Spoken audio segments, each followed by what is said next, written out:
Boa noite. Boa noite. Sérgio Moro nega pedido da defesa de Lula para fazer gravação própria do interrogatório do petista. Prefeitura de Curitiba proíbe acampamentos nos arredores do local onde Lula prestará depoimento. Ex-prefeito de São Bernardo, Luiz Marinho, é eleito presidente estadual do PT em São Paulo. Contagem regressiva para o Dia das Mães. Veja dicas para comprar o presente certo. Estão abertas as inscrições para o Enem 2017. Receita Federal libera consultas a lotes residuais do imposto de renda.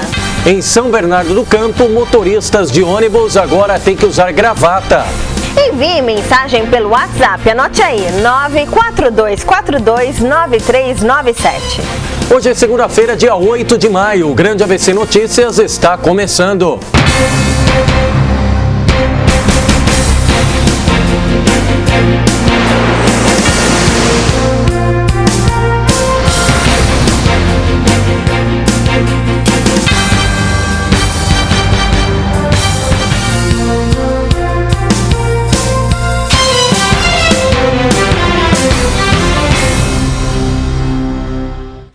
Hoje o Grande ABC Notícias recebe o ex-vereador Admir Ferro, que preside o PTB em São Bernardo do Campo. O Admir vai permanecer durante toda esta edição comentando as notícias aqui conosco. Boa noite, Admir, seja bem-vindo.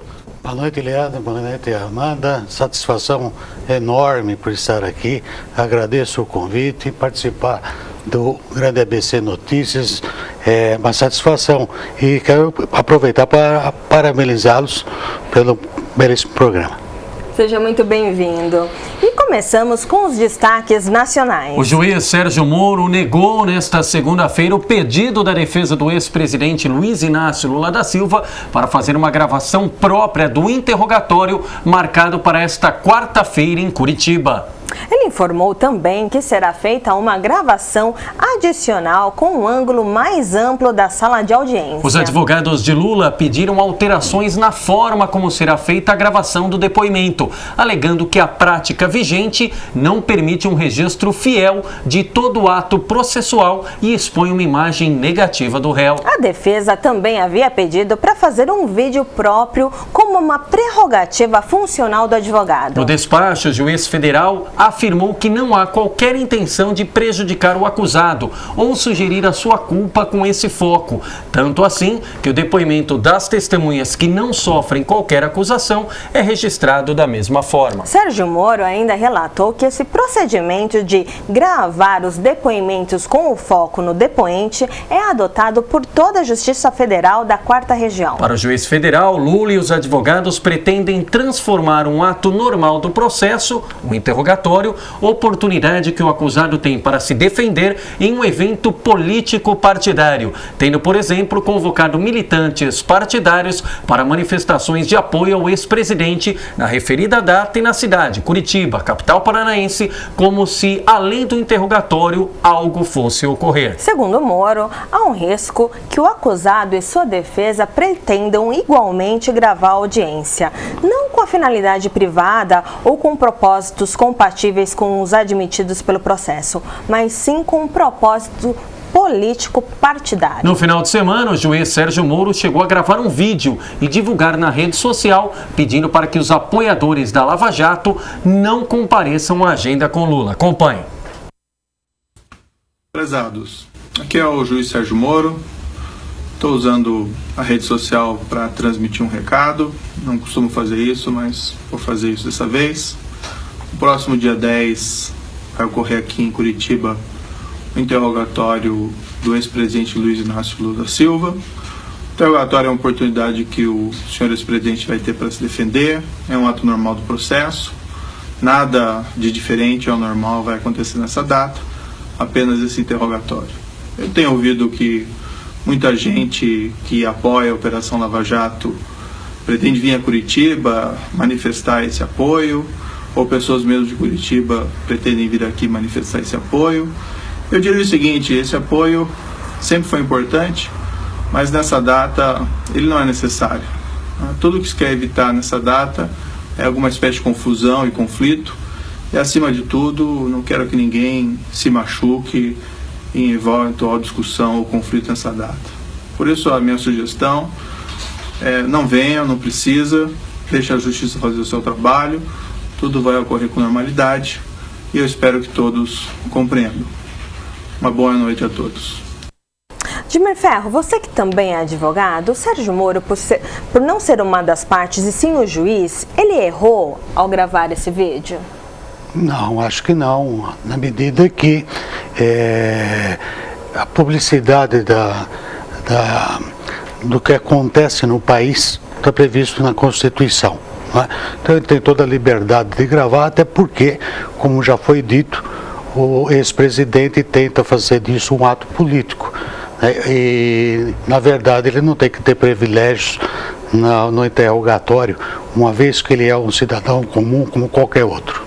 Agora, importante também, Admir, ao longo de toda esta segunda-feira, a nossa reportagem fez contato com sindicalistas aqui da região, próprios militantes do PT, já destacando, por exemplo, só de São Bernardo do Campo, na noite desta terça, 12 ônibus estão preparados para levar militantes, simpatizantes, apoiadores até a capital paranaense, mesmo com esse pedido de Sérgio Moro, que teoricamente valeria para os dois lados, né? No intuito de ser mais um ato processual corriqueiro. Você ouviu o depoimento de alguém, nesse caso do ex-presidente Lula, mas tendo em vista toda a repercussão que foi dada e tem o caso, há como evitar que essa agenda se transforme em um ato político partidário? Não, acho que evitar não existe forma para isso. O que precisa, na verdade, não haver, como disse o próprio juiz, de não haver um combate em praça pública, né, dos que apoiam, dos que não apoiam, na verdade, a Lava Jato. Mas a gente sabe também como é que o PT age nessa situação. Não se trata, na verdade, de militantes, se tratam de pessoas que, de uma forma ou de outras, são contempladas com alguma coisa para participar desse tipo de evento. Às vezes nem sabe exatamente o que é que está acontecendo. O PT já usou isso no passado e volta a usar agora na medida que deixa o poder. E, Admir, o Moro ele acertou ao não permitir que a defesa do Lula gravasse um vídeo paralelo dessa audiência do dia 10? Acertou também, na medida que, se fizer isso com o ex-presidente, vai ter que fazer com todas as outras pessoas que tiverem que fazer, passar por um interrogatório. Como eu disse, o ex-presidente é um cidadão comum como outras pessoas. Abrir um precedente desse, vai ter que abrir outros precedentes com outras pessoas que terão que passar por interrogatório também. Ainda nesse assunto, Admir, Amanda e você que nos acompanha, a Prefeitura de Curitiba conseguiu uma liminar na Justiça que proíbe acampamentos em ruas e praças da cidade por conta do depoimento que será prestado pelo ex-presidente Lula a partir das 2h da tarde desta quarta-feira. Foi proibida a passagem de pedestres e veículos nas áreas próximas à Justiça Federal, além da montagem de estruturas e acampamentos em ruas e praças da cidade. No caso de montagem de estruturas e de acampamentos nas ruas e praças da capital paranaense, haverá multa diária de R$50 mil. A proibição vale entre as 11 horas da noite dessa segunda até as 11 horas da noite de quarta-feira. Segundo a administração municipal, a medida de proibir os acampamentos é no intuito de garantir a segurança da população no entorno do prédio da Justiça Federal e também garantir a segurança pública. A passagem de pedestres e de veículos também foi delimitada na região da Justiça Federal, sob pena de multa diária de até R$100 mil, com exceção de quem estiver cadastrado. Já a Secretaria de Segurança Pública do Estado do Paraná já havia determinado bloqueios em um raio de 150 metros da sede da Justiça Federal e separado os espaços para as manifestações favoráveis e contrárias ao ex-presidente Lula. Admir Ferro, foi acertada essa decisão da Justiça para evitar um clima de guerra? Na verdade, é uma decisão da Justiça, porém um pedido da Prefeitura. E eu acho que o prefeito da cidade agiu certo, na medida que ele não pode transformar as ruas da cidade em uma praça de guerra. Então, a prevenção à segurança pública faz parte das obrigações de um prefeito né, sob pena, inclusive, de amanhã ele ser responsável por algum incidente que possa acontecer na cidade. Na sua avaliação, Admir, como morador de São Bernardo, como advogado, alguém que acompanha as notícias, há motivos, já há provas cabais para pedir a prisão do presidente Lula ou do ex-presidente Lula? Bom, nós não temos, obviamente, acesso aos processos, não é? Eu acredito que sim, né? Porque é aquela coisa, né? Todo mundo sabe, né? Mas a coisa vai indo, né? Outros já foram presos, já foram condenados por muito menos, não é? E o que se espera, na verdade, é que se faça justiça, que realmente, se ele cometeu esses crimes, ele seja condenado e preso na medida que também foram os outros. Voltando aqui ao noticiário do ABC, o ex-prefeito de São Bernardo, Luiz Marinho, foi eleito neste domingo presidente estadual do PT em São Paulo. A eleição ocorreu durante o 6º Congresso do Partido dos Trabalhadores. Acompanhe o vídeo justamente na divulgação do resultado. Estadual do PT. Teve o seguinte resultado. Companheira Ana Lídia, 45 votos.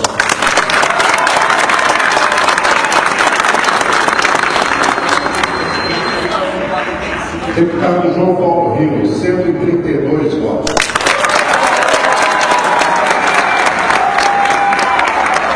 Companheiro Renato Simões, 174 votos. Companheiro Luiz Marinho, 640.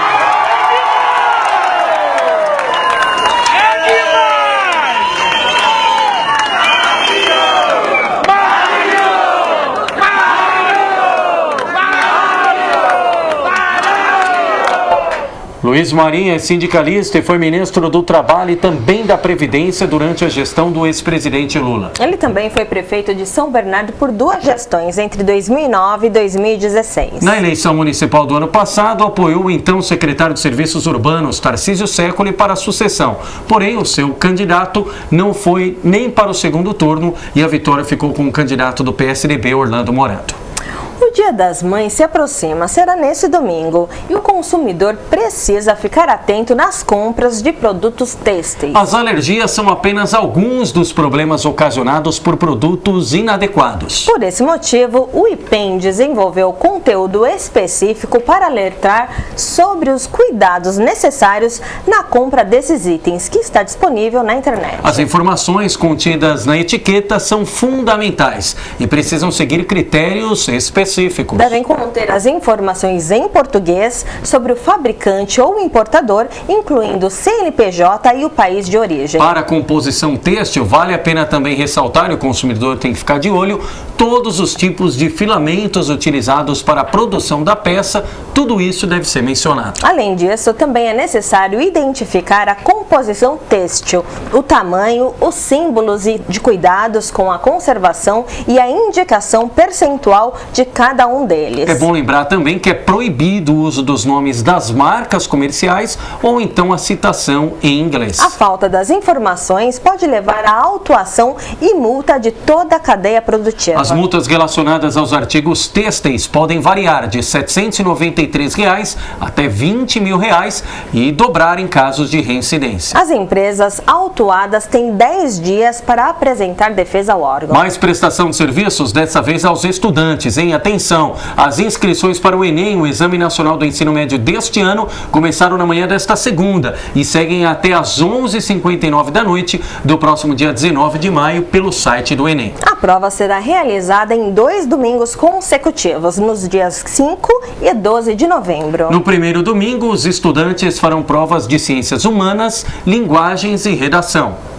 No segundo, as provas serão de matemática e natureza. É verdade. E pelas regras do edital, estão isentos da taxa os estudantes de escolas públicas que vão concluir o ensino médio este ano, os participantes de baixa renda que integram o chamado cadastro único e aqueles que se enquadram nos critérios de isenção, ou seja, quem possui renda igual ou inferior a um salário mínimo e meio, R$ 1.405. A taxa de inscrição para o Enem em 2019 2017 é de R$ 82,00, que deve ser paga até o dia 24 de maio. Já os resultados das provas poderão ser utilizados em processos seletivos para vagas no ensino superior público pelo Sistema de Seleção Unificada para bolsas de estudo em instituições privadas, pelo Programa Universidade para Todos e também para obter financiamento pelo Fundo de Financiamento Estudantil. A Receita Federal liberou nesta segunda-feira a consulta a lotes residuais de restituição do imposto de renda dos exercícios do ano de 2008 a 2016. Os lotes residuais abrangem contribuintes que caíram na chamada malha fina e depois regularizaram a situação. Para saber se tem direito ao pagamento, o contribuinte pode consultar o site da Receita Federal ou telefonar para o número 146. Os valores da restituição serão depositados no dia 15 deste mês para 128 mil contribuintes, totalizando mais de 210 milhões de reais. Desse total, 74 milhões de reais são pagos para os idosos com alguma deficiência física, mental ou doença grave. Caso o contribuinte não resgate o valor no prazo, deve requerê-la via internet, preenchendo o formulário eletrônico ou diretamente no centro virtual de atendimento. De acordo com a Receita, a restituição ficará disponível no banco por 1 ano. E atenção, hein? A gravata passou a fazer parte do uniforme dos motoristas de ônibus municipais de São Bernardo. O acessório foi implementado desde a última sexta-feira pela SBC Trans e entregue aos funcionários que, caso não usem, sofrerão medidas disciplinares. Atualmente, a SBC Trans é a única empresa de transporte urbano do ABC a exigir o uso do acessório. Entre 2011 e 2015, a Benfica, que operava nos ônibus municipais de Diadema, também tinha a peça como parte do uniforme. De acordo com informações da SBC Trans, a mudança ocorreu para passar uma imagem profissional ao cliente.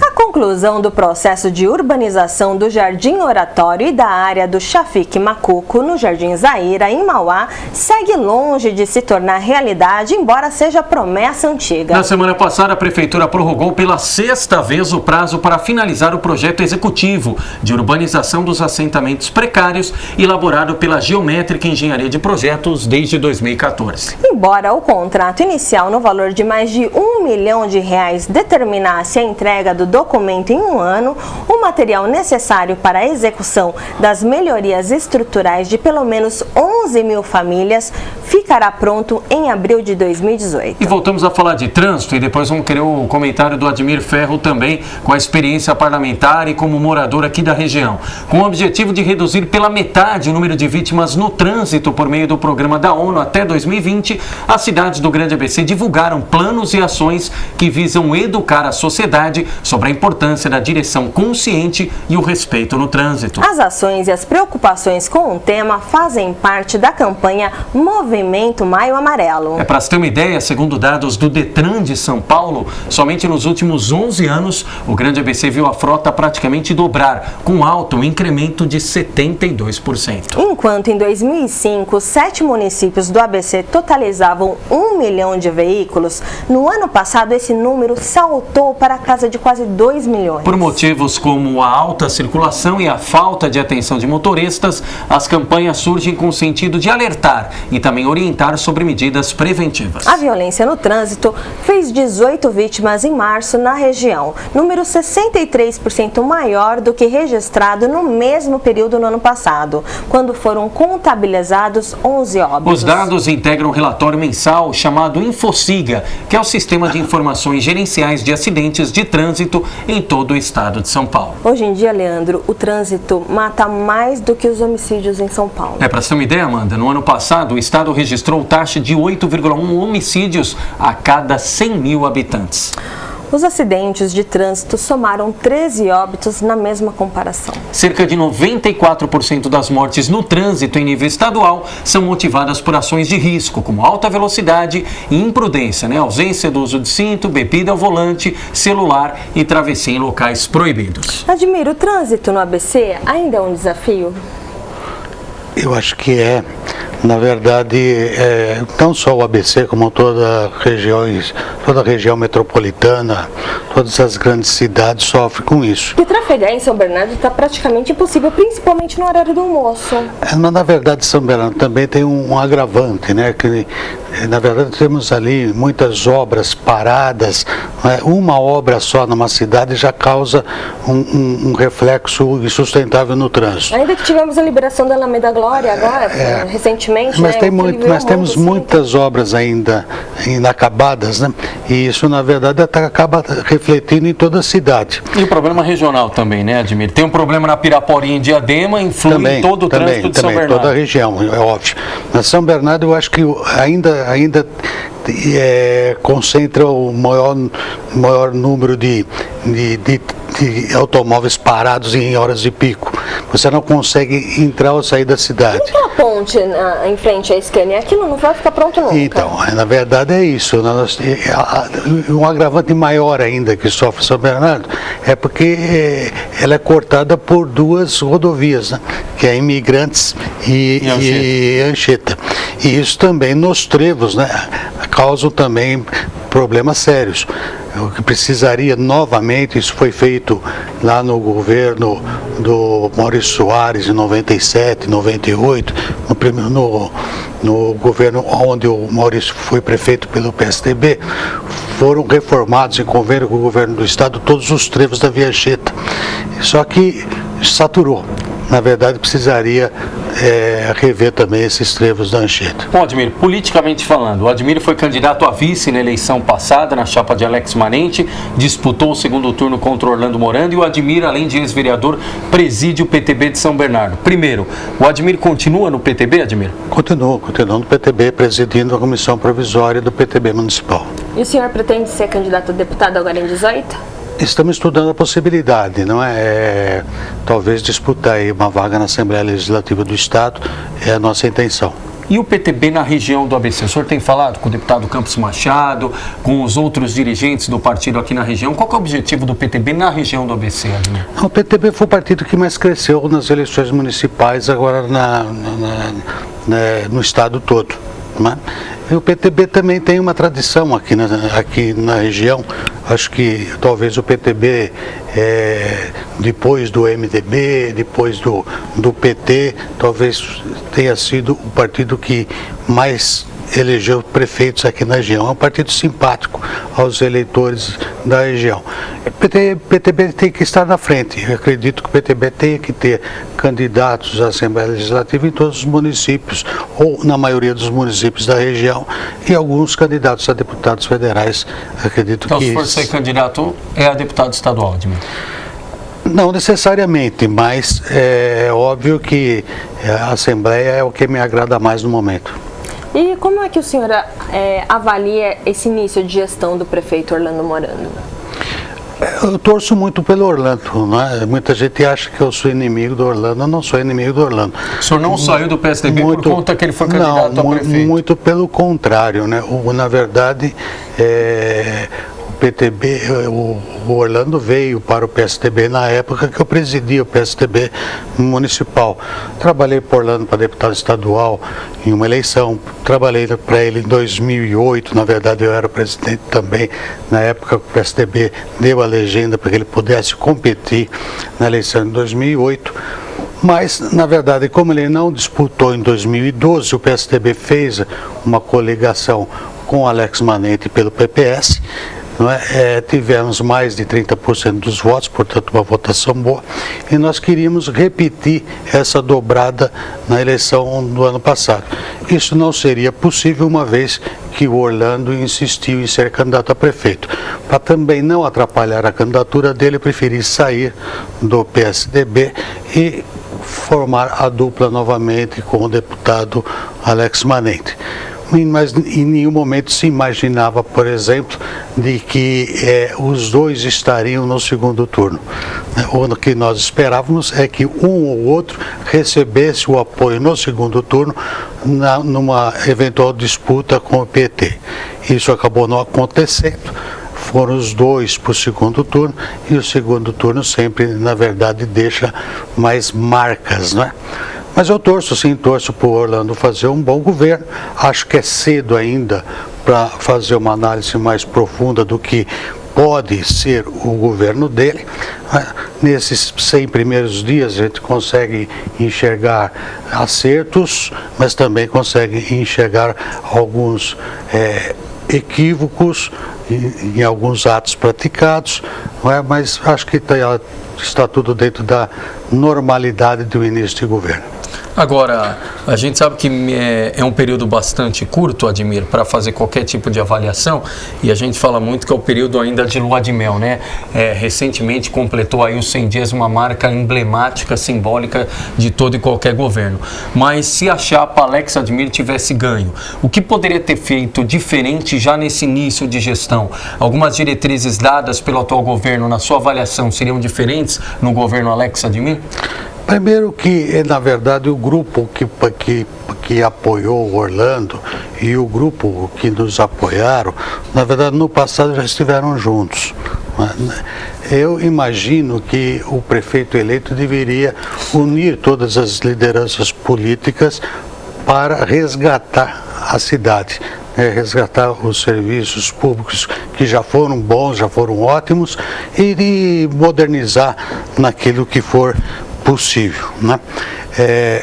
Alguns atos praticados pelo governo Orlando não é nenhuma crítica, né? Mas é lembrá-lo de alguns compromissos feitos, como, por exemplo, um dos compromissos, ele chegou a dizer que o primeiro ato dele na prefeitura de São Bernardo seria limpar a prefeitura dos cargos comissionados do governo passado. Isso como primeiro ato, foram palavras dele. Isso não aconteceu. O que se vê ainda hoje é muitos chefes de seção, pessoas de primeiro, de segundo, terceiro escalão ocupando cargos, os mesmos cargos que ocuparam na administração do Luiz Marinho. Outra coisa interessante é que em alguns lugares foram exonerados alguns petistas, mas foram colocados petistas que não tiveram oportunidade no governo anterior. Então, isso não estou dizendo nem que está certo nem que está errado, mas estou dizendo que faltou aí já, porque seria o primeiro ato, o compromisso era o primeiro ato e não foi o primeiro ato. Um governo de austeridade, como o Orlando coloca, né, de cortar gastos públicos, na verdade necessário, né? Ele cortou, por exemplo, o Notícias do Município impresso, o jornal. Isso, fez o Diário Oficial Eletrônico. Fez o Diário Oficial Eletrônico, dizendo aí que economizaria 900 mil reais, se eu não me engano, esse número, por ano. Mas, em contrapartida, ele ocupa o horário nobre da TV Globo para fazer propaganda do seu governo. Então, isso não me parece uma medida muito austera do governo, da forma que ele coloca pela imprensa, né? Entre outras coisas mais. A Praça Lauro Gomes, né, que foi também motivo aí de muita propaganda, de devolver a praça ao povo. E muita polêmica, inclusive, né? Polêmica, mas precisa lembrar que a Praça Lauro Gomes, ela não está dentro do gradil. A Praça Lauro Gomes também é fora do gradil. Ele tirou a feira do artesanato permanente de dentro do gradil, mas a própria prefeitura hoje constrói uma série de portinhas, né, para ambulantes, que eu não sei nem qual é a forma que será a ocupação disso, não é? Então, na verdade, não se limpou a Praça Lauro Gomes. Também não estou dizendo que está certo ou que está errado, mas na verdade foi uma medida talvez não 100% realizada. Bom, nosso tempo aqui é implacável. Recebemos aqui hoje o Admir Ferro, presidente municipal do PTB. Admir, muito obrigada pela participação e esperamos revê-lo aqui em nossos estúdios muito em breve. Obrigado, Admir. Imagina, eu que agradeço, é um prazer enorme, né, reencontrá-lo aqui agora nesse belo programa junto com a Amanda, né? Sempre que eu tenho oportunidade, esse horário às vezes é meio difícil, mas sempre que eu tenho oportunidade, estou aí prestigiando aí. Fica lá no Facebook para olhar mais tarde, né? Tá Legal. certo.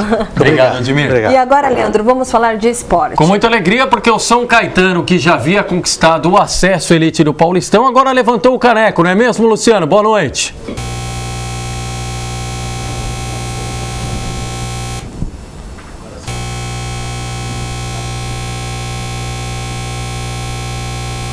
Bom, então daqui a pouquinho a gente põe o Luciano aqui falando mais sobre esse esporte. Com certeza um vídeo bastante longo do Luciano, porque muitas informações. São Caetano fez bonito, saiu na frente do Bragantino, levou o gol do empate, mas fez 2-1. E um Anacleto Campanella, Amanda, lotado na noite do último sábado. Você entrou, inclusive, ao vivo do estádio, cheio de gente, muita gente. Mais de 6 mil jogadores. Todo mundo acertou o palpite, né? Todo mundo falava 2-0, ainda que terminou em 2-1. Quem acertou ali na mosca foi o Caboclo. Falou que era 2-1 e acertou. Eu falei que era 3-1. Faltou mais um? O Vitor também acertou. Um palpite, né? Também Mas, ó, acertou. a produção informa que o Luciano tá aí. Vamos lá, Luciano. Pode falar à vontade. O tempo é seu. Boa noite. Boa noite, Leandro Amaral. Boa noite, Amanda Sinac. Estou chegando para falar de esportes aqui no programa Grande ABC Notícias. Um final de semana de decisões no esporte brasileiro. No sábado, já grande festa aqui em São Caetano do Sul, no estádio Anacleto Campanella. O torcedor foi até o estádio, lotou as dependências do Complexo Lauro Gomes e comemorou mesmo diante de uma chuva danada que castigou o torcedor. Ah, meu amigo, mas a chuva foi de alegria, foi para lavar a alma. São Caetano 2-1 diante do Bragantino, com o gol do Regis sendo o gol do título. Uma festa danada. São Caetano volta à elite do Campeonato Paulista na temporada 2018, já pensando, já sonhando alto em fazer bonito na próxima temporada. O torcedor soube comemorar, soube respeitar a equipe do Bragantino e tomou as ruas de São Caetano do Sul, Visconde de Inhaúma, Kennedy, a Goiás, lotada com todos os torcedores fazendo uma bonita festa. Parabéns aí a todos os jogadores, ao treinador Luiz Carlos Martins, ao presidente Nairo Ferreira de Souza, enfim, à comissão técnica, a todos aqueles que contribuíram de uma forma direta ou indireta para este importante título. A caminhada que começou dia 29 de janeiro diante do Sertãozinho, o primeiro jogo do São Caetano no Campeonato Paulista da Série A2, até a partida de sábado que culminou neste título tão importante para resgatar o orgulho do torcedor da região do ABC, o orgulho do torcedor do AD São Caetano, que volta a conquistar um título e volta agora a figurar entre os principais clubes de São Paulo. Falando também de São Paulo, temos que dizer o campeão paulista, Leandro? Eu sei que você está bem feliz. O Corinthians ontem empatou com a equipe da Ponte Preta, havia vencido o primeiro compromisso 3-0 semana passada em Campinas, com gol do Romero. Mais de 46 mil torcedores lotaram a arena em Itaquera. O Timão é campeão paulista, o 28º título do Esporte Clube Corinthians Paulista, o maior campeão do estado. No Rio de Janeiro deu Flamengo, 2-1 diante do Fluminense no Fla-Flu romântico. Desde 1995 que não tínhamos um Fla-Flu na final, deu o Flamengo de Romero, aliás, digo Romero não, de Guerreiro, ex-jogador da equipe do Corinthians, brilhou e brilhou muito, importantíssimo nesta conquista do Flamengo. Outro ex-corintiano que brilhou foi em Minas Gerais. Elias marcou o gol do título do Atlético Mineiro, 2-1 diante do Cruzeiro, e o time do Atlético, Galo Mineiro, conquista mais um. No sul do país, uma surpresa. O Novo Hamburgo despachou o Internacional de Porto Alegre, fez uma final inédita e conquistou pela primeira vez em sua história, mais de 100 anos de história do Novo Hamburgo, o primeiro título gaúcho. Lembrando que o Novo Hamburgo enfrenta a equipe do São Bernardo na abertura da Série D do Campeonato Brasileiro no dia 21 de maio. E fechando aí o nosso giro pelos campeões pelo país, vamos a Santa Catarina. Afinal de contas, a Chapecoense, que tem o carinho de todos os brasileiros, conseguiu ser campeã de seu estado. Perdeu, é verdade, para a equipe do Avaí no tempo normal, mas como havia vencido o primeiro compromisso e jogava pela vantagem, acabou se sagrando campeã catarinense. Uma festa na Arena Condá. Parabéns a todos aí da Chapecoense. Na Bahia, na Boa Terra deu Vitória, empate em 0-0, mas havia vencido o primeiro compromisso. O Vitória é campeão baiano da temporada 2017. Tá certo? Um abraço para você, Leandro, um abraço, Amanda. Amanhã eu volto trazendo muito mais do esporte a partir das 11 horas da manhã no programa A Hora do Esporte e volto com vocês à noite sempre dando esse recado legal. Grande abraço e até amanhã. Sabe tudo, Luciano. Isso daí, grande abraço, Luciano. Tivemos a oportunidade de estar no Anacleto Campanella, como a Amanda lembrou, no sábado à noite. Luciano, agora, o Guerreiro já foi pro Flamengo. Você quer tirar o Romero também do ataque do Corinthians para levar lá pra Gávea, pô? Mas estamos mal acostumados, Luciano Luiz. Sábado levantamos o caneco com o São Caetano da Série A2 do Paulistão. Ontem levantamos o caneco no Principado de Itaquera, como você diz. Corinthians sobrando em campo, campeão, 28º título paulista. Agora, eu estou mal acostumado. E hoje, qual o título que a gente tem, hein, Luciano? E quero lembrar também que foi um jogaço, São Caetano e Bragantino, dois clubes que já foram, inclusive, vencedores do principal torneio aqui em São Paulo, o Campeonato Paulista. O Bragantino em 1990 e o São Caetano em 2004, quando os torcedores invadiram o Anacleto Campanella. A final foi no Pacaembu e, com certeza, agora o São Caetano na elite, o ano que vem, São Caetano e São Paulo, São Caetano e Corinthians, São Caetano e Palmeiras, São Caetano e Santos. Com certeza, os torcedores do São Caetano vão voltar ao estádio, não é mesmo, Amanda? É isso mesmo. O Admir não quer comentar nada sobre o Corinthians? Não. Não. O bom palmeirense está feliz porque o Palmeiras trocou de técnico. Eu posso dizer para o Corinthians assim, pode preparar o time para 2018, porque a meta do Corinthians já foi alcançada. Não, mas tem a outra. E um palmeirense não, aqui, mas tem a outra ainda. Domingo tem o Brasileirão. Começa o Brasileirão domingo.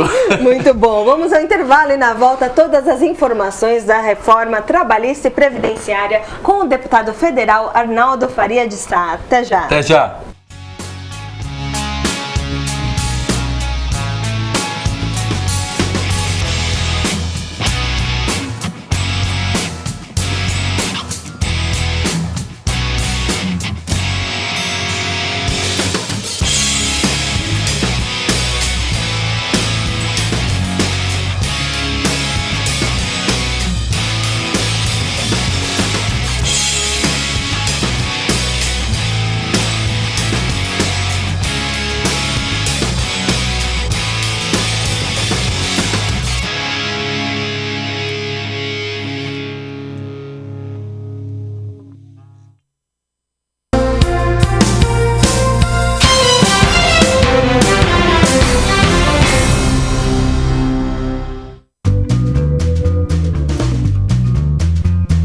O voluntariado mudou minha vida pessoal, tanto em aprendizado, em gostar de levar informação para as pessoas, ter troca. Às vezes a gente vai para passar uma informação e a gente que aprende também. Me fez uma pessoa melhor. Pude conversar com pessoas que não tinham conhecimento nenhum sobre natureza, sobre o quanto a gente precisa dos animais, da floresta viva, dos índios. Então só em você passar isso para o próximo e você ver essa pessoa, né, motivada, querendo também lutar junto com você, querendo fazer alguma coisa também. Eu acho que isso daí já é uma puta satisfação. Agora eu me sinto útil. Eu tinha muita vontade, não sabia como otimizar. E aí o Greenpeace veio e falou, não, a gente vai potencializar a sua energia. E eu me sinto fazendo parte de um movimento em que eu acredito.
Estamos de volta com o Grande ABC Notícias e aqui em nossos estúdios recebemos o deputado federal Arnaldo Faria de Sá.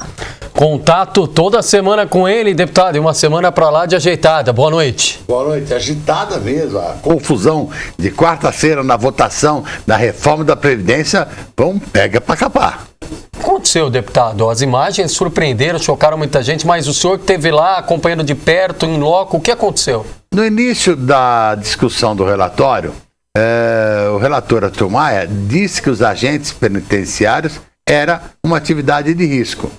Logo depois, ao final, ele apresenta uma errata retirando os agentes penitenciários.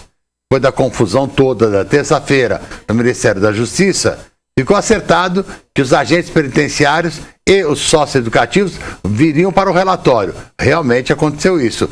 Pela manhã, na quarta-feira, o relator disse que estavam incluídos no relatório, que realmente é uma atividade de risco.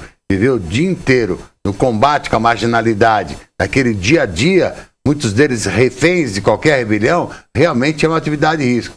E antes do início da votação, o relator retirou de novo. Nós apresentamos um destaque, apesar de já ter sido vencido o prazo, conseguimos isso por uma questão regimental, uma questão de ordem. O relator admitiu a apresentação do destaque e nós fizemos, substituindo um outro destaque do PROS, que tratava da questão referente à imunidade das filantrópicas, que já tinha um destaque idêntico, então poderia retirar aquele e apresentar na votação do destaque de reinclusão dos agentes penitenciários e socioeducativos. O PSDB declarou voto favorável a esse destaque. E com essa votação do PSDB, haveria a possibilidade de a gente ganhar o destaque. Aí suspenderam a sessão, com aquela balbúrdia toda, vem o líder do governo, vem o líder da maioria, vem o relator de novo, e o Trípoli, que é o líder do PSDB, desautorizou a indicação do Giuseppe Vecchi, deputado do PSDB de Goiás, que tinha acolhido a possibilidade de votação e admissão desse texto. Então, a confusão se estabeleceu e aí o relator e mais o presidente da comissão, o Marum, fizeram uma proposta de que no plenário pudesse ser discutida essa questão. E precisaria haver a concordância da comissão para isso e ficou decidido isso. Só que os agentes penitenciários que já tinham tido durante a tarde a possibilidade de inclusão, a sua exclusão, não aguentaram e aí partiram para o confronto. E daí foi suspensa a reunião. Spray pimenta, aí gás, tudo. Campal, né? Virou um negócio impressionante. Não dá, o Congresso estava vazio, só aquela sala reunida, os corredores, bomba de gás lacrimogênio, gás pimenta para lá, para cá. Eu consegui com a ponta do paletó salvar o nariz e a boca, mas os olhos não teve jeito. Teve Muita que ficar gente passou meia hora com água nos olhos para tentar recuperar a condição de mínimo de visão. Muita gente, todo mundo passou mal, porque é o lugar apertado. Na verdade, o governo tem que aprender uma coisa. O governo acha que tem maioria, faz o que quer, o que bem entende, mas acaba fazendo essas estrepulias. Na própria votação, vocês lembram, o resultado foi 23-14, uma diferença aí de 5 votos. 5 para cá, 5 para lá. O governo retirou da comissão 5 deputados que iriam votar contra. Então, se você tirar 5 dos 23, cai para 18. Se você colocar 5 nos 14, dá 19. Então, teria sido rejeitado da própria comissão. Bom, e quem está em casa, deputado, pode pensar o seguinte: se aconteceu toda essa celeuma, toda essa confusão na votação na comissão, que é um grupo restrito, imagine quando esse tema for pauta no plenário. Vai complicar porque o governo vive usando a moeda de troca. Quer dizer, vai tirar cargo do deputado, vai dar cargo para o deputado, vai liberar a emenda do deputado, não vai liberar a emenda de outro deputado. Isso não é mercado peça, não pode dessa moeda de troca.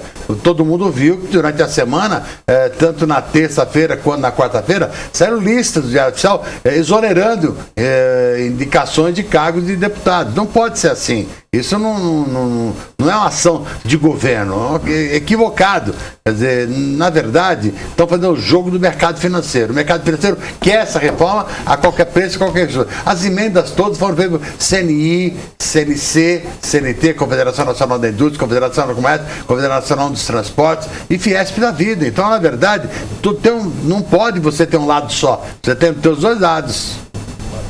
E sobre sexta-feira? as manifestações. Qual o balanço que o senhor faz disso? Olha, o governo tentou dizer que sexta-feira não houve manifestação nenhuma. Se você pegar a 25 de março, a Rua Direita, a Rua Boa Vista, qualquer rua do centro de São Paulo, pega a foto do que aconteceu, era um feriado. A próprio trânsito, ficou um trânsito sem nenhuma complicação. Então, na verdade, houve uma manifestação. O governo não quis aceitar essa manifestação, achou que a do dia 1º de maio também não teve expressão e quis atropelar tudo. Tentou votar de qualquer jeito na quarta-feira. Não tinha condição de votar daquela maneira e a prova está aí. Você deixou muitas sequelas. Essas sequelas irão para o plenário. E por que tanta pressa? Se quando você vota na Câmara, vai para o Senado e fica parado lá. O voto trabalhista está parado, o Senado não aconteceu nada. Já 2 semanas atrás foram votados na Câmara a reforma trabalhista e não aconteceu nada no Senado. Tanto que os deputados já estão agora exigindo que só vá para a votação a Previdência depois que o Senado começar a votar a trabalhista. Porque, do contrário, o Senado fica como protagonista e a Câmara fica como bucha de canhão. O senhor acha que esse tipo de comportamento faz com que as manifestações e essas greves caiam no descrédito? Olha, na verdade, o governo quer justamente isso. Ele quer desacreditar os movimentos paredistas. Mas não vai conseguir, porque vai acabar acontecendo uma outra greve já. E aí, então, o governo será responsável por aquilo que vai acontecer. Porque, sem dúvida nenhuma, o desgaste foi total, o descontrole foi geral. E o governo não sabe reconhecer isso. O governo está tudo normal, está tudo tranquilo. O presidente da República tem uma desaprovação de mais de 70% e acha isso normal. Não é normal. A gente tem que saber avaliar a coisa. Não pode. Você vê que a própria Folha de São Paulo fez uma avaliação no domingo a respeito da reforma da Previdência, desaprovação de mais de 70%. Então, quer dizer, estão querendo só responder ao mercado financeiro. Querem desmontar a Previdência Pública para fazer o jogo da privada. Isso está claro. E ninguém quer ver. O governo faz o jogo porque tinha uma liminar suspendendo a propaganda do governo. A Carmen Lúcia foi lá e suspendeu a liminar e franqueou o governo fazer o que quer, o que bem entende. Deputado, esse é o foco justamente da próxima pergunta. Qual foi a repercussão desta paralisação da última sexta-feira em toda a semana do Congresso, na Câmara, no Senado? Qual foi o barulho disso? Na verdade, tentaram fazer vistas grossas, usaram óculos de panglose, entendeu? De avestruz, entendeu? Não aconteceu nada. Dia 28 de abril não teve nada. Vocês são daqui de São Paulo, vocês sabem que teve, foi pesada, foi um negócio significativo, mas não tinha nada. Tem que continuar trabalhando, votando normal, vai aprovar a medida provisória que permite a prorrogação das concessões sem nenhuma licitação, sem nada. Já foi votado na terça-feira na Câmara, votado na quarta-feira no Senado, já foi para a presidência para ser vetado, então, para ser votado, para ser sancionado. Então, na verdade, a gente tem que tomar cuidado, porque, de repente, o Congresso está de costas para a população, está de costas para a realidade, está de costas para a sociedade.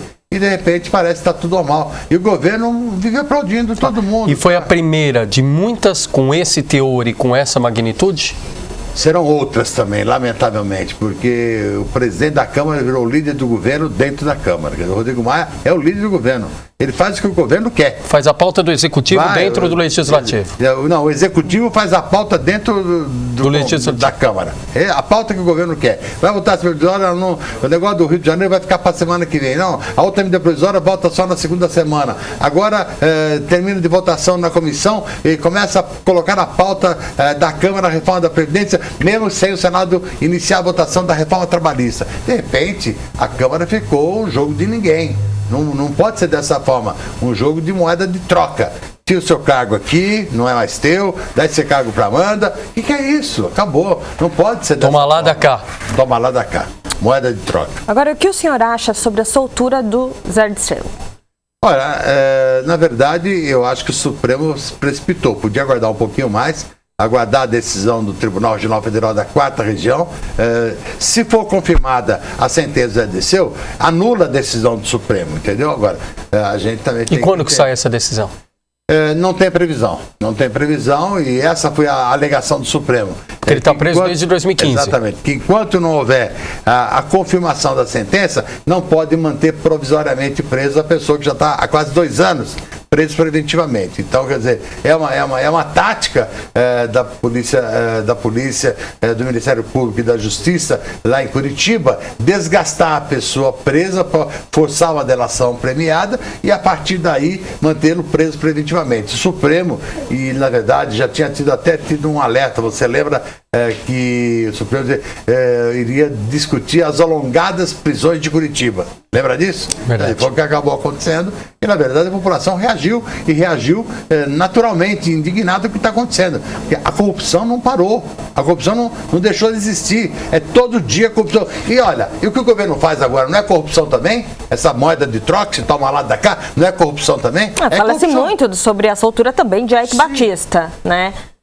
E também vai na mesma tese, de que não tem julgamento, não tem condenação e não tem fato concreto, como tem, por exemplo, no caso do Cabral. Cabral é um ladrão sem vergonha. Acabou com o Rio de Janeiro. O Rio de Janeiro está nessa... E o governo federal não toma nenhuma medida. O que tinha que fazer o governo federal, Amanda? Tinha que intervir no Rio de Janeiro. Então nem o Zé Dirceu e nem o Eike Batista deveriam ser soltos. Nenhum dos dois. E, na verdade, o que o governo deveria ter feito? Essa intervenção. Sabe por que não faz a intervenção no Rio de Janeiro? Porque se fizer a intervenção no Rio de Janeiro, tem que suspender a tramitação da reforma previdenciária. Enquanto tiver um estado de intervenção, não pode ter continuidade de reforma. Tem que mudar o foco. Tem que mudar o foco. Então, o governo não faz isso para poder salvar. E o Pezão, ele vive em Brasília, parece um perdido lá nos gabinetes de Brasília, pedindo para continuar a votação do projeto de reorganização da dívida, mesmo que isso for votado, não resolve o problema do Pezão. E como os parlamentares... O sapato dele está pequeno e o pé dele é muito grande. Como é que os parlamentares, deputado, em especial o senhor, avaliou, por exemplo, no caso da soltura do Eike Batista, a posição do Gilmar Mendes? Olha, na verdade, a questão do Gilmar, tecnicamente, está correta. Politicamente é que você tem a série de críticas, porque desacredita o judiciário como um todo. Agora, tecnicamente, ele tem razão de tomar essa decisão, porque quem atrasou, na verdade, o processo de uma confirmação da prisão do Zé Dirceu foi o TRF4 do Rio Grande do Sul. E o senhor acha que esses episódios enfraquecem a Lava Jato? Eu acredito que não, porque a Lava Jato criou corpo próprio, vai continuar fazendo. Não tem a menor dúvida. Ontem ainda teve uma nova fase da Operação Lava Jato. 40ª, né? Alguns ex-diretores da Petrobras que estão envolvidos. E aí você tem um subproduto que apareceu agora que é grave. Pessoas que repatriaram o dinheiro que estava lá fora, como se fosse dinheiro de negociações lícitas, e na verdade dinheiro, são escusas. Ficou comprovado. Quer dizer, o cara tentou lavar o dinheiro dentro da lei. Agora, deputado, é importante, a gente até questionava, Amanda e eu essa semana, entrevista com um advogado criminalista, falando a respeito do acompanhamento. A Lava Jato, sem dúvida alguma, é importante, traz uns casos à tona, e aqui não estou nem entrando no mérito se houve ou não excesso. Mas, por exemplo, o Fantástico, há uns 3 finais de semana, trouxe que um dos acusados e que usava tornozeleira eletrônica não estava cumprindo a pena alternativa. A Câmara, por exemplo, tem como acompanhar isso também? Ou seja, a gente traz uma denúncia através da Lava Jato, através da delação premiada, mas e o acompanhamento da devolução desse dinheiro, do ressarcimento do erário público e o cumprimento da pena? Como é que acontece esse acompanhamento? Tem o juiz da execução. Toda pena tem uma execução criminal. Você tem o juiz da execução. Quem tem que responder por isso, no caso da tornozeleira, é o juiz da execução. A devolução é o próprio juiz da condenação. E o juiz da condenação pode determinar a devolução do dinheiro. E vários recursos já foram devolvidos. Uma boa parte foi. Foram devolvidos. Prisão do Rio de Janeiro. Inclusive, pagamento do 13º já foi com dinheiro devolvido do repatriamento judicial, não repatriamento de esquentar dinheiro, do Sérgio Cabral. Então é realmente importante que a gente tenha essa situação e você vê que o Rio de Janeiro, a coisa não para por aí. Você viu a questão do INTO, do Instituto de Traumatologia e Ortopedia do Rio de Janeiro, Sérgio Cortes, que era o responsável pelo INTO e também é secretário de Saúde do Rio de Janeiro, da questão das órteses e próteses, roubaram barbaridade. Quer dizer, não é só na questão da Petrobras, na questão dos contratos da Copa do Mundo e das Olimpíadas no Rio de Janeiro, do Porto Maravilha, das arenas, do metrô, do BRT, e tudo roubaram. Tudo, não tem conversa. Na verdade, virou uma caixinha, virou um caixão de dinheiro. Mas a Câmara, ela tem essa prerrogativa? Ela pode criar, por exemplo, uma comissão para acompanhar esses casos da Lava Jato? Isso não é prerrogativa da Câmara. Do Judiciário. Única e exclusivamente do Judiciário. O juiz da execução, no caso da tornozeleira está falando, e o juiz da condenação, no caso da devolução de recursos. E acaba sendo da imprensa, porque quem descobre que se está fazendo certo traz ou não a é a imprensa. Então acaba sendo da imprensa. Desculpa lavada, né? É que aquilo está provocando garangueira na perna do cara. Pô, meu amigo, provocando garangueira, vai lá na secretaria do juiz da execução, pede para monitorar, para soltar um pouquinho, acabou. E pensasse isso antes de desviar dinheiro público, né? Não, esse é o cara que chorou porque tinha barata na cela dele, né? Deputado... Ele quer que fique barato. Ele quer que fique com as baratas. Deputado, a reforma trabalhista vai passar no Senado? Eu acredito que vai passar, mas não com a mesma intensidade que passou na Câmara. E o governo joga com a seguinte hipótese: aquilo que o Senado fizer, a Câmara desfaz. Então, se o Senado modificar, o governo acha que tem maioria suficiente na Câmara para poder mudar. E, lógico, quando eu falei aqui na questão do Rodrigo Maia virou o líder do governo dentro da Câmara, teve uma votação dessa renegociação da dívida que deu 1h40. Porque corria o risco, você está entendendo, de o governo não aprovar tudo o que queria. E mesmo com toda essa questão, teve uma votação, aquela que aumenta a alíquota de contribuição da Previdência de 11 para 14 e mais uma extraordinária temporária, foi derrotada. Foi derrotada, mesmo segurando mais de hora de votação, foi derrotada. Porque não chegou a ter os 308 votos necessários para manter. Teve 340 e poucos votos, não chegou, teve 290 e poucos votos, não chegou a 308, portanto, 297, chegou a 308 e perdeu a votação porque era a maioria constitucional. Precisa de quantos votos no Senado passar a reforma trabalhista? Quórum é maioria simples? Não, no trabalhista é maioria simples. Tendo presentes 42 senadores, 22 resolve. Maioria simples do quórum presente. E, deputado, a reforma política, eu acompanhava nos últimos dias a entrevista do deputado Vicente Cândido, que é o relator da proposta da reforma política, entrevista até o programa Roda Viva, colocando ali vários pontos. Fim dos vices, como a gente já tinha comentado, fim dos suplentes, enfim, uma série de mudanças. Algum item desse é consenso? Eu assisti esse programa também. Você viu que o próprio cenário mudou, né? Ele não ficou ali no centro. E ao invés de jornalistas, professores, especialistas. Foi diferenciado. Porque, na verdade, o que quer o Vicente Cândido? Ele quer o voto em lista. Uma lista fechada. Lista fechada, exatamente. Fechada. Entendeu? Não dá. Você voltando aberto, vota em tanto safado sem vergonha, imaginando outra lista fechada. Não tem jeito. Então, não dá para caminhar uma reforma dessa. Não dá para caminhar. Porque tem 100 caras envolvidos lá que querem a lista em voto fechado, a lista fechada, mas tem 400 que não estão envolvidos. Esses 400 não vão admitir a lista fechada de jeito nenhum. E ele fala que vice só dá gasto, então tinha que acabar o cargo de vice por conta disso. Olha, se fosse só vice que desse gasto, tá bom. Deputado dá gasto, senador dá gasto, todo mundo dá gasto, fora os que metem a mão, que roubam, fazem o que fizeram aí na Petrobras, na Eletrobras, na Nuclebras, no fundo de pensão, no BNDES. Ora, de repente tem empresa que adotou um deputado como o seu. Adotou, sabe de que forma, né? Comprando deputado. Então, mas não tem nem previsão de quando vai ser votado, deputado? Eu acho que, como a reforma política ela tem prazo constitucional de qualquer alteração ser 1 ano antes da eleição, então eu acho que muito difícil que até setembro você tenha uma nova questão eleitoral. E o que querem fazer, na verdade, é voltar à contribuição de pessoa jurídica. Isso não passa. Já está decidido pelo Supremo. Mas até para a gente, didaticamente, para o nosso telespectador, para o nosso internauta entender, para essas mudanças que a gente fala tanto da reforma política valerem já para as eleições gerais do próximo ano, difícil. Elas têm que serem votadas até quando? Até setembro desse ano. Até setembro desse ano. Acho muito difícil, nas duas casas e sancionado pelo presidente da República. Ou seja, estamos aí em maio, 5 meses, e olha lá. Menos 4 meses. 4 meses. 4 meses. E 4 meses de turbulência, né? Coisa complicada, bastante enrolado. Eu acho que a gente tem que pensar no que está acontecendo. O governo tem que baixar a bola dele um pouquinho. Eu acho que é um governo de transição, mas não pode ser um governo de transação. E a gente tem que tomar muito cuidado. Deputado, sobre a reforma da Previdência, quais são os próximos passos e se tem alguma agenda já? Na verdade, o que é a essência da reforma da Previdência, Amanda? A essência é desmontar a Previdência Social. É o desmonte. Fazer o jogo da privada, isso está claro, entendeu? Quer dizer, quando você estabelece que a pessoa vai se aposentar só aos 65 anos de idade e na proposta anterior original, você tem que ter 49 anos de trabalho. Agora, na proposta alternativa do relator, tem que ter 40 anos de trabalho. Mas para ter 40 anos de trabalho, você vai ter 70% da média de todos os salários de todo o tempo. Quer dizer, você vai também perder muito dinheiro só nessa média. Aí a média tem um aumento de 1,5% nos próximos 5 anos.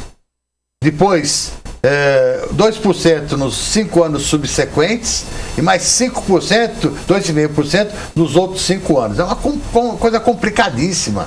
Você não consegue explicar isso para as pessoas. Então, você vai sair com 70% do seu benefício, que pode virar mais 1,5% em 5 anos, mais 2% nos outros 5 anos e mais 2,5% nos outros 5 anos, para chegar a dar os 100% da média, não 100% daquilo que é o seu benefício. Outra notícia importante.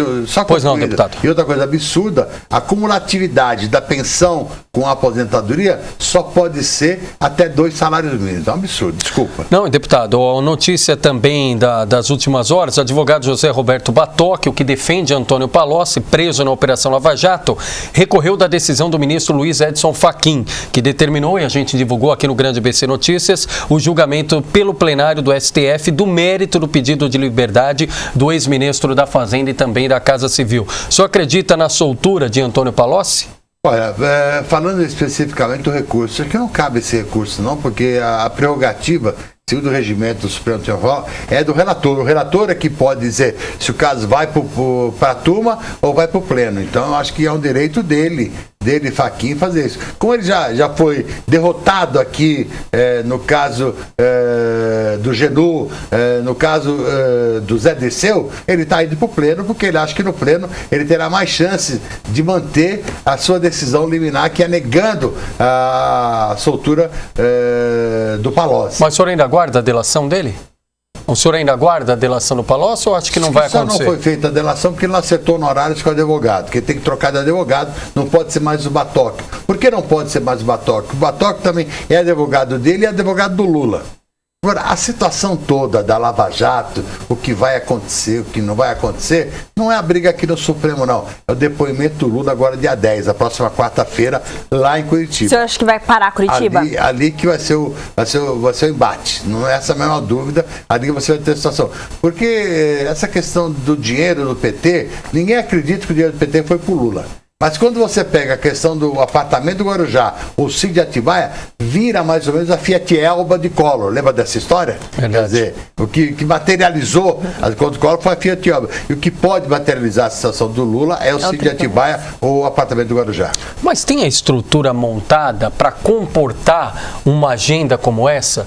Estão falando de parar Curitiba, como a Amanda citou aqui, mas tem estrutura, já estão convocando militantes, estão falando de invadir Curitiba. Como é que o senhor vê? Um cenário do caos no dia 10? Olha, mais ou menos o que aconteceu com a chegada do Zé Dirceu em Brasília. N vezes. Esse é o impacto que o senhor imagina? Porque a militância do Lula é muito grande, né? Então ele... Não, na verdade, nós temos que reconhecer uma coisa, ele é líder.